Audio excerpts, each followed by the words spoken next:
자, 이번 시간에는 콕콕정 교수 회계 입문 4일차 분계 연습으로 정복하자 시간입니다.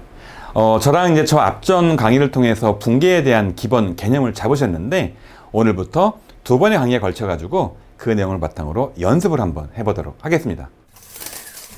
자, 화면을 보시면 지난 시간 공부했던 분계에 대한 기본적인 내용이 나와 있습니다. 복습을 한번 해볼까요? 분계가 뭐였습니까?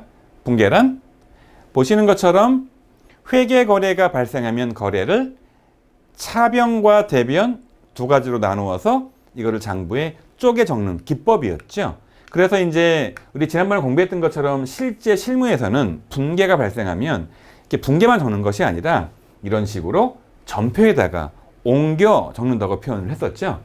자, 4월 5일자에 복사기 한 대를 10만 원의 현금 구입을 하면 이 복사기를 어떤 계정 과목으로 처리했던 겁니까? 얘를 비품이라는 계정 과목으로 처리를 했었죠. 그래서 복사기 한 대 10만 원을 구입하면 현금을 또 지급하게 되니까 자산이라는 비품이 늘어나고 자산이라는 현금이 감소하는 그런 거래인데 보시는 것처럼 여기다 표시를 하는 거 아닙니까? 그래서 과목 적는 거였죠. 차변의 비품이 이렇게 늘어나는 거죠. 10만 원 이렇게 적어주는 겁니다. 대변의 과목이 이제 현금이니까 현금이 줄어든 거 아닙니까? 현금 이렇게 적어주고, 자, 금액 10만 원 이렇게 적어주고, 여기다가 이제 복사기 구입 이렇게 적요를 적어주면 되는 겁니다. 그래서 실무에서는 이제 이런 식으로 이제 전표를 만들어서 보관을 합니다. 자, 그런데 중요한 거는 여기다 집어넣는 이 분계가 되는 거죠. 차변 비품 10만 원, 대변 비품 10만 원. 자, 그래서 여기서 이 분계만 딱 꺼내면 결국은 분계 표시 방법이 이렇게 나오는 건데 크게 이 분계를 표시하는 학습적인 방법은 세 가지가 있었죠. 자, 공부했었죠? 차변, 비품 10만 원, 대변, 현금 10만 원. 두 번째, 차변에서 변자 빼고 차 10만 원, 대 10만 원, 현금 이렇게 적는 거죠. 더 간단한 방법은 뭡니까? 다 빼버리고 그냥 찌끄고 비품 10만 원, 현금 10만 원 이렇게 적어서 그래도 이제 교과서에 활자로 표시할 때는 뭐 방법 1이나 방법 2를 쓰지만 그냥 내가 연습장에다 메모하면서 공부할 때는 차대 표시 없이 그냥 슬래시 찌끄고 왼쪽은 차변, 오른쪽은 대변 이렇게 적는 분계의 표시 방법이 있었죠. 여러분 저랑 이제 요거 기본 내용을 바탕으로 해가지고 분계를 좀 더 편하게 하는 요령을 제가 한번 알려드릴 겁니다. 요령을 공부한 다음에 이 요령을 바탕으로 해서 자, 우리 지난번에 명지 패션이라는 회사를 만들 때 여러 거래들이 있었죠. 자본금 출자부터 그 내용으로 분계 연습을 복습을 한번 해볼까요? 자, 이제 먼저 공부할 내용이 바로 분계를 쉽게 하는 방법입니다. 여러분 좀 전에 4월 5일자에 복사기 한 대를 10만 원에 현금 구입한 사례가 있었죠. 이렇게 어렵지 않은 분계인데 어떻게 하면 분계를 좀 더 쉽게 할까를 한번 제가 연구해서 알려드릴게요. 자, 1번 1단계입니다. 자, 뭐라고 써 있냐면요. 파악하기 쉬운 계정 과목을 먼저 적어주는 거예요. 여러분들이 아무리 회계를 모른다 하더라도 현금을 알아요. 현금. 보시는 것처럼 복사기 한 대를 구입하기 위해서 10만 원을 현금을 줘버리면 뭐가 줄어든 겁니까? 현금이 줄어든 거죠. 제가 앞전 강의 설명드린 것처럼 현금이 줄어들면 현금은 자산인데 자산이 차변에 있다면 증가한 거고 대변에 있다면 현금이 감소한 거잖아요. 그래서 보시는 것처럼 차변과 대변 중에서 먼저 현금 10만 원을 대변에 적어줍니다. 감소한 거니까.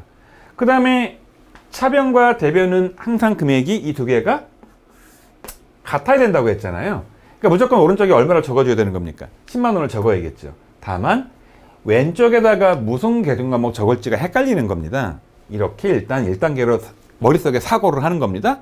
그런 다음에 2단계를 가가지고 여기 비어있는 자리에 뭐를 집어넣을까를 고민하는 겁니다. 여기다가 그냥 복사기라고 집어넣을 수도 있지만 저랑 저 앞전에서 간단히 공부한 것처럼 계정 과목이란 거는 내 맘대로 복사기 이렇게 적는 것보다는 복사기나 책상이나 의자나 컴퓨터나 프린터 같은 것들을 뭉뚱그려서 뭐라고 한자를 기반으로 이름을 정한 겁니까? 바로 비품이었죠. 그래서 여기다가 이제 나머지 항목을 찾아서 적으면 되기 때문에 비품 이렇게 적으면 되는 겁니다. 여러분, 그래서 앞으로 어떤 거래가 발생을 하면 내가 찾기 쉬운 항목을 먼저 차변이든 대변이든 적어놓고 동일한 금액을 적어놓은 다음에 이런 식으로 계정 과목을 뭐를 적을까 한번 고민해서 계정 과목만 찾아 집어넣으면 되겠죠? 그런 식으로 조금 단계적으로 연습을 하시고 나면 분계가 조금 더 몸에 잘 익혀질 거로 생각이 됩니다. 자, 이상 공부한 이제 분계 쉽게 하는 방법을 바탕으로 해서 저랑 구체적으로 문제 하나 풀어보도록 할까요? 자, 저랑 8문제를 풀어볼 건데 이 문제는 저랑 저 앞전에 공부했던 명지 패션을 만들 때 자본금을 출자받고 은행 대출을 받고 그 건물 전세 보증을 얻고 물건 사고 물건 팔고 급여 주고 이자 주고 이런 여덟 가지 거래가 있었습니다. 그 거래를 저랑 한번 구체적으로 분계 한번 끊어보도록 할게요. 연습 문제 1번. 주주로부터 50만 원을 현금 출자받아 회사를 설립했다라는 겁니다.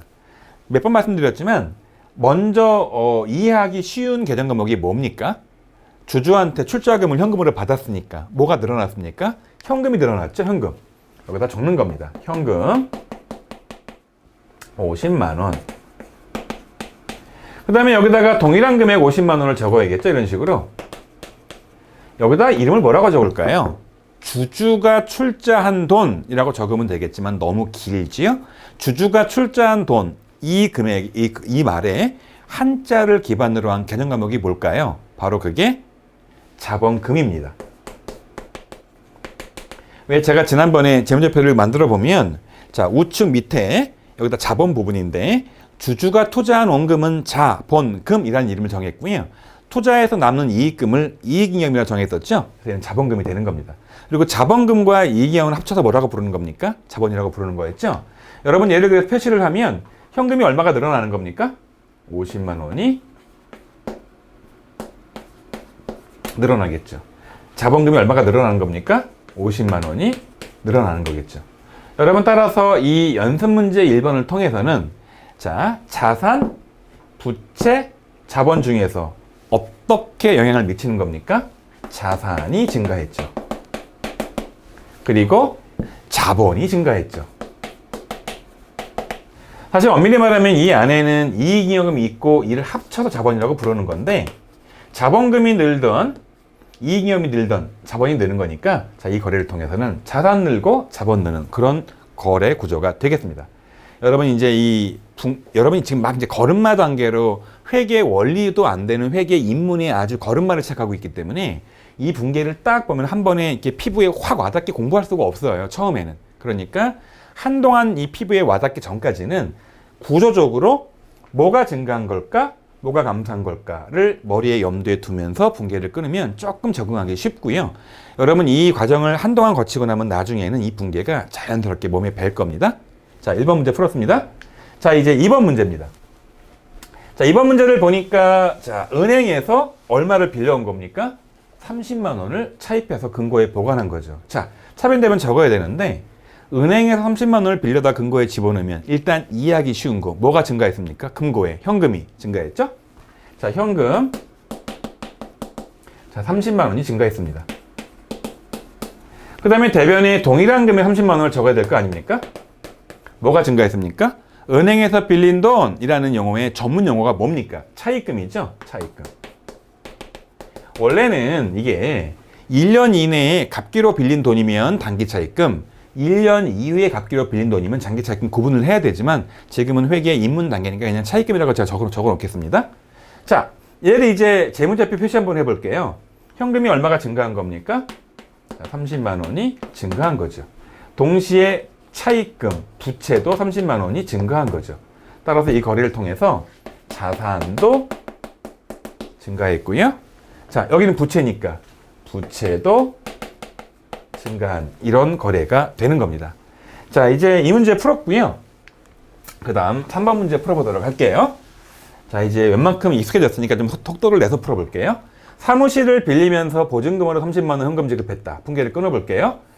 보증금으로 30만 원을 주었으니까 일단 눈에 보이는 쉬운 계정 과목이 뭡니까? 현금이 줄어들었죠? 현금은 자산이고 자산이 줄어들면 얘는 왼쪽인 차변에 표시하나요? 줄어든 자산은 오른쪽 대변에 표시하나요?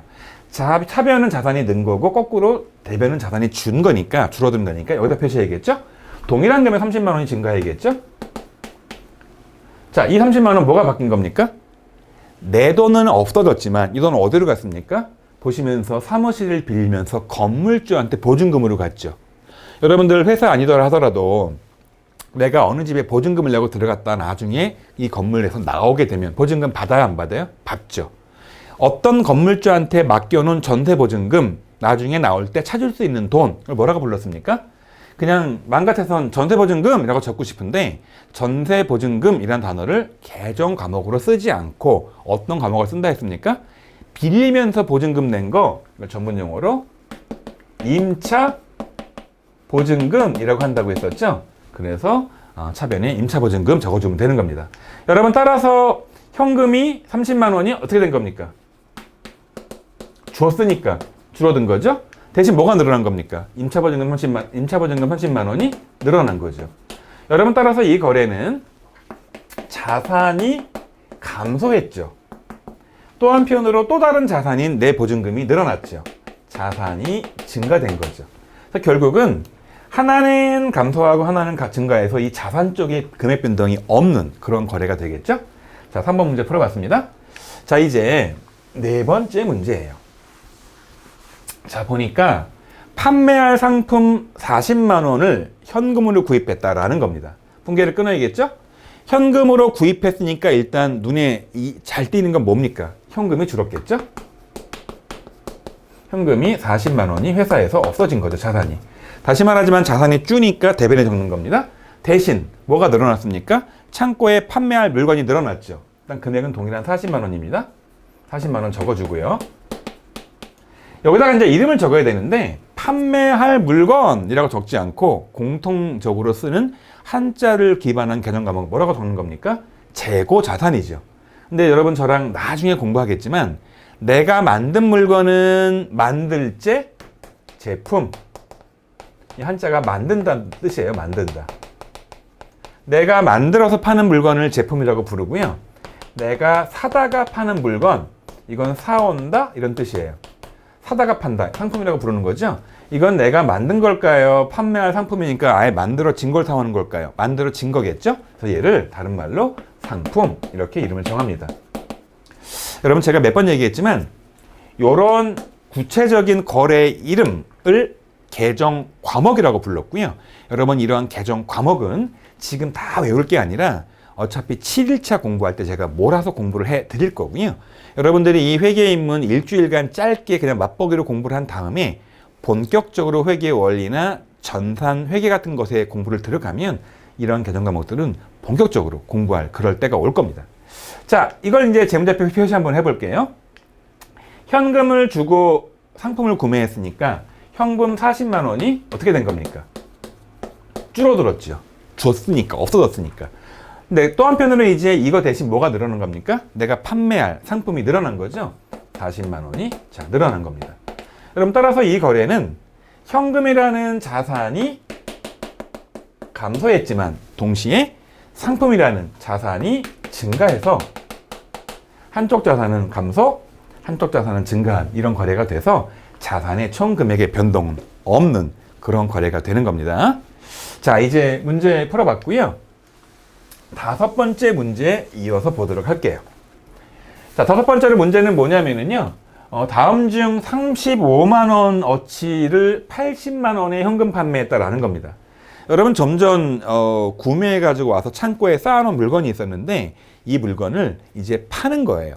자, 얼마에 판 겁니까? 80만 원에. 뭐가 들어올까요? 회사에? 돈이 들어오겠죠. 일단 여러분 이해하기 쉬운 게 현금이기 때문에 이번엔 회사에 돈이 들어왔습니다.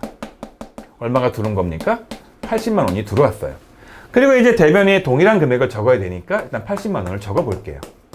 여기다 뭐라고 이름을 적을까요?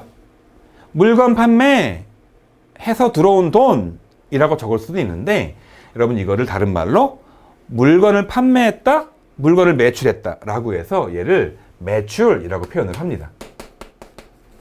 원래 정확히는 제품을 판 게 아니라 상품을 팔았기 때문에 상품 판매라고 적을 수도 있는 거죠. 그럼 여러분 이걸 제가 한번 재무제표에 표시 한번 해볼게요. 자, 얘는 손익계산서고 얘는 이제 재무상태표지 않습니까? 먼저 회사에 뭐가 들어왔습니까? 물건을 팔아가지고 돈이 들어왔죠. 이렇게 80만 원이 들어왔습니다. 증가하죠? 동시에 이 매출은 손익계산서에 이렇게 수익으로 들어간단 말이에요. 이런 식으로 증가하죠. 여러분 다른 말로 얘는 수익이에요. 수익. 수익이라는 단어는 벌어들인 돈이라는 뜻이지 않습니까? 벌어들인 80만 원이 있었던 거죠. 자, 그러면 80만 원이 증가하면 뭐가 증가합니까? 당기순이익이 80만 원이 증가하죠. 여러분 저랑 공부했던 것처럼 지지난번에 공부했던 것처럼 이렇게 차변하고 이렇게 대변하고는 항상 금액이 어때야 되는 겁니까? 같아야 되는 거죠. 그래서 대차 평균의 원리라고 불렀죠. 지금 차변이 80만 원 늘었으니까 대변도 얼마가 늘어나야 돼요? 80만 원이 늘어나야 되죠. 대변에는 보시는 것처럼 부채랑 자본이 있는데 여기서는 부채가 늘어나야 돼요? 자본이 늘어나야 돼요? 아까도 공부했던 것처럼 당기순이익이 늘죠? 이게 나중에 뭐로 바뀝니까? 회사의 이익잉여으로 바뀌기 때문에 이 금액이 80만 원이 늘어나는 거죠. 그래서 조금 다시 말을 바꿔보면 자산의 차변에 80만 원이 현금 늘어났고 원래는 매출이 늘어서 당기순이익 80만 원이 늘었는데 당기순이익은 오른쪽에 있는 자본 중에 이익잉여금 늘리는 항목 역할을 하니까 결국은 다시 뭐가 느는 겁니까? 이익잉여금이 늘어나는 이런 구조로 가는 거죠. 따라서 이 회사는 수익이 증가하면서 동시에 자산이 증가했고 동시에 이익잉여금이라는 자본이 증가하는 이런 거래 결과로 귀결이 됩니다. 여러분 이 단순하게 자산부채 증가보다는 수익과 비용이 끼어들인 거래가 훨씬 더 어려워요. 여러분 그래서 왜 도대체 수익은 대변에 적는 것인가 처음에 공부할 때 긴가민가 할 수 있어요. 자, 다시 말하지만 수익이 증가하면 뭐가 증가한다? 당기순이익이 증가한다. 당기순이익이 증가하면 궁극적으로 뭐가 증가한다? 이익잉여금 증가한다. 이익잉여금은 자리가 차변이다 대변이다. 대변이다. 자본의 한 항목이니까. 말을 거꾸로 바꾸면 수익이 발생하면 결국 뭐가 증가한다? 자본이 증가한다.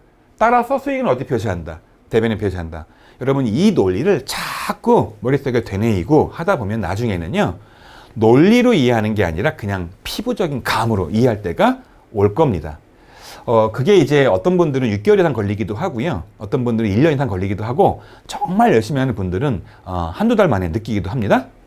자, 그 다음 문제 풀어볼까요? 6번째 문제입니다. 자, 우리 지난번에 이제 보면 이 가게를 오픈해가지고 직원한테 급여 10만 원 현금 지급을 했죠. 여러분 그러면 일단 이해하기 쉬운 거는 현금 지급이니까 대변에다가 현금 10만 원을 적는 겁니다. 근데 동일한 금액이 이제 차변에 적힐 거 아닙니까? 여기 뭐라고 적을까요? 직원한테 준 월급이라고 적으면 되겠는데 여러분 이걸 다른 말로 그냥 급여라고 표현을 합니다. 자, 이걸 갖다가 이제 재무제표에 표시를 한번 해보면 자, 먼저 급여를 줬으니까 현금이 줄어들겠죠? 자, 그럼 동시에 이제 급여라는 비용이 발생을 합니다. 여러분 얘는 자, 수익 대응되는 비용이라는 개념이잖아요. 비용이 발생하면 회사의 당기순이익은 줄어들죠. 10만 원이 이렇게 줄어듭니다. 여러분 그렇게 되면 당기순이익은 결국 어디로 간다고요? 이익잉여금으로 가죠. 따라서 이익잉여금 10만 원이 어떻게 된 겁니까? 비용 발생 때문에 감소했죠. 그래서 차변도 10만 원 감소하고 대변도 감소하는 대차 평균 원리가 자, 구성되는 그런 구조로 가는 겁니다. 따라서 여러분 이 회사는 비용이 발생하고 나니까 자산이 감소하고 동시에 자, 자본도 감소하는 그런 구조로 가는 거지요. 자, 질문 한번 들어볼게요. 아까 수익이 증가할 때는 대변에 적었는데 왜 비용이 발생하니까 차변에 적어주는 겁니까? 여러분 잘 들어보세요. 비용이 발생하면 당기순이익이 늘어요, 줄어요? 줄죠. 당기순이익이 줄어들면 여기는 이익잉여금이 늘어요, 줄어요? 줄죠. 이익잉여금 줄이려면 차변 적어요, 대변 적어요? 이익잉여금은 대변 적으면 증가하고 차변 적으면 감소하기 때문에 말을 바꾸면 비용이 발생하면 이익잉여금이 줄어드니까 비용은 차변에 적어주는 그런 구조로 가는 겁니다. 다시 말하지만 이게 잘 익숙치가 않을 수 있으니까 자꾸 반복하다 보면 나중에 피부에 확 와닿을 때가 있습니다. 자, 이제 7번째 문제 풀어볼게요. 자, 아까 이제 공부한 내용이 복습인데요. 문제를 보니까 이제 사무실 월세 5만 원을 지급한 거예요. 현금으로. 자, 몇 번 공부하지만 일단 현금을 먼저 줬으니까 현금이 줄어들었겠죠. 5만 원이. 그 다음에 이제 차변에 5만 원이 동일한 금액을 적어야 되는 거 아니겠습니까? 뭐라고 적을까요? 5만 원. 월세라고 적어주고 싶은데 월세라는 공통된 개념 과목을 쓰지 않고 빌린 어떤 사무실에 대한 월세라는 단어를 임차료라고 빌리는 거죠. 임대하면서 빌린 거에 대한 월세 주는 개정 과목, 이걸 뭐라고 부르는 겁니까? 임차료라고 부르는 거고요. 여러분 저랑 나중에 공부하겠지만 미리 한번 참고로 알아두세요. 참고. 임대료는 뭘까요? 임대료는 건물 주로서 받은 돈을 말하기 때문에 자, 실제 임대료만 하지 않고요. 여기다가 수입이라는 말을 적어서 수입임대료라는 말을 적으면 이거는 누구 입장이다? 건물주 입장으로서 수입임대료하고 임차료는 반대말이다. 그럼 이렇게 이해하시면 되겠죠? 그래서 이걸 적어주면 월세인 임차료를 주었으니까 현금으로 5만 원이라는 금액이 줄어들겠죠. 자, 임차료라는 5만 원짜리 비용이 발생한 거죠. 다시 말하면 얘는 비용입니다. 비용이 발생하면 단기순이익 5만 원이 늘어요? 줄어요? 줄죠. 단기순이익이 줄어들면 이익잉여금도 어떻게 되는 겁니까? 줄어들죠. 정리하면 비용이 발생을 하니까 이번엔 좀 말을 바꿔볼게요. 이익잉여금이라는 자본이 감소를 하고 자본이 감소하면 동시에 자, 자산도 감소하는 자, 그런 구조로 갑니다. 자, 다시 질문 드려볼게요. 왜 비용은 차변에 표시하는 겁니까? 비용이 발생하면 단기순이익이 감소하면서 이익잉여금이 줄기 때문에 이익잉여금 줄이려면 어디에 표시하는 겁니까? 차변에 표시하는 그런 구조로 간다는 겁니다. 자, 이제 마지막 문제 한번 풀어볼게요. 마지막 문제. 마지막 문제는 자, 은행 차입금에 대한 이자를 지급한 거예요. 은행 차입금 이자가 2만 원이죠. 역시 비용이죠. 자, 일단 이해하기 쉬운 거 현금 지급했으니까 이 뭐라고 적습니까? 현금이라고 적는 거죠. 2만 원. 자, 그런데 현금 2만 원 동일한 금액을 이제 차변에 적어주는 거죠. 이렇게. 자, 동일한 금액을 적어줍니다. 그런데 이 2만 원을 뭐라고 이름을 붙일까요? 은행에 준 돈이잖아요. 차입금에 대한 이자라고 표현해야 되는 거죠. 그래서 얘를 뭐라고 부르냐면 이자 비용이라고 이름을 붙입니다. 왜 이자라고 안 붙이느냐? 제가 정한 게 아니고요. 이자라고만 붙이면 헷갈릴 수 있으니까 비용자를 붙여서 비용 표시를 하고 있는 그런 구조로 갑니다. 자, 얘를 표시하면 얼마의 이자가 비용이 발생한 겁니까? 자, 2만 원의 이자 비용이 발생을 했죠. 2만 원의 이자 비용이 발생을 하고 현금 2만 원이 지급된 거죠. 현금이 줄어들었죠? 비용은 발생한 거죠. 얘는 비용이죠? 비용 발생하면 단기순이익 2만 원이 어떻게 되는 겁니까? 줄어들죠. 단기순이익 줄어들면 이익잉여금 2만 원이 줄어들죠. 따라서 자산 감소, 자본 감소가 되는 거죠. 따라서 비용은 차변 표시다, 대변 표시다. 차변에 표시하는 거죠. 몇 번 얘기했지만 왜 비용은 차변에 표시합니까? 비용이 발생하면 이익잉여금이 줄어들기 때문에 줄어드는 이익잉여금은 어디다 표시한다? 차변에 표시하는 그런 구조로 가는 겁니다. 자, 오늘은 여러분 분계 공부 이후에 실제 명지 패션이 회사를 만들어서 매출을 하고 비용 썼던 8가지 거래에 대해서 분계를 한번 끊어보고 이거를 재무상태표와 손익계산서 표시를 했죠? 다시 한번 정리해 볼게요. 자산이 증가한다. 어디에 표시합니까? 차변이죠. 자산이 감소한다. 어디 표시합니까? 대변이죠. 부채가 증가한다. 어디 표시합니까? 대변이죠. 부채가 감소한다. 차변이죠. 자, 자본이 증가한다. 대변이죠. 자본이 감소한다. 차변이죠. 자, 수익이 발생했다. 어디 표시합니까? 대변이죠. 이유가 뭡니까? 잉여금이 늘었으니까. 비용이 발생했다. 어디 표시합니까? 차변이죠. 이유가 뭡니까? 잉여금이 줄어드니까. 이렇게 정리 한번 해보시기 바래요. 자, 여러분 다음 시간에 자, 분계 연습 2번째 강의로 만나 뵙도록 할게요.